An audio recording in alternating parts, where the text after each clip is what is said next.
ये double engine की सरकार प्रधानमंत्री मोदी जी के नेतृत्व में, उनके मार्गदर्शन में जो बोलती है वह करके दिखाती है, और जितना करती है उतना ही बोलती है। हम लोगों ने कहा था ना कि रामलला हम आएंगे, मंदिर वहीं बन गया ना, मंदिर अयोध्या में। कोई संदेह है?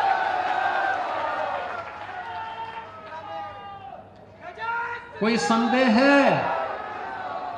और हम आज फिर इस बात को कह रहे हैं कि कयामत के दिन तक भी कभी, कयामत का दिन तो कभी आना ही नहीं है, और इसलिए बाबरी ढांचे का पुनर्निर्माण कभी होना ही नहीं है।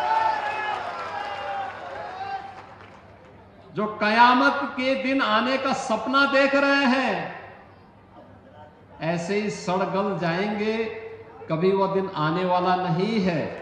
और उनके सपनों को ऐसे ही हम अपनी विरासत को सम्मान देते हुए, भारत की गौरवशाली परंपरा को, सनातन धर्म की इस परंपरा को, जैसे प्रधानमंत्री जी ने 25 नवंबर को अयोध्या धाम में आकर के सनातन के प्रतीक श्री राम मंदिर में भव्य केसरिया ध्वज का आरोहण किया था, ये केसरिया ध्वज हमेशा ही भारत के इस गौरव को, सनातन के इस गौरव को आगे बढ़ाने का कार्य इसी मजबूती के साथ करेगा।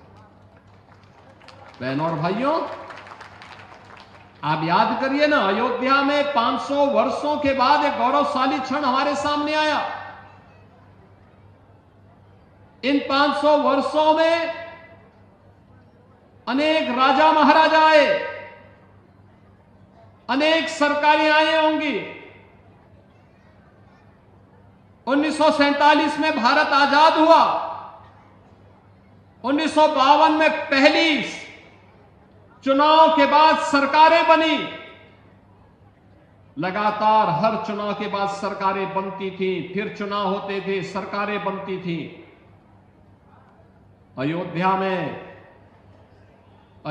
में भगवान राम का, उनकी जन्मभूमि पर भव्य मंदिर के निर्माण का कार्य हो, आखिर ये उनके मन में क्यों नहीं आया? आज तो हर व्यक्ति कहता है कि साहब राम हमारे भी हैं। हमने कहा सभी के हैं, राम तो सबके हैं, भेद इसमें है ही नहीं। लेकिन कुछ लोग हैं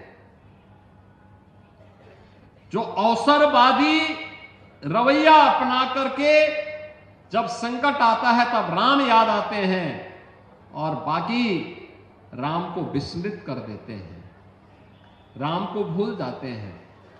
इसलिए भगवान राम भी अब उनको भूल चुके हैं। अब उनकी नैया कभी पार नहीं होनी है।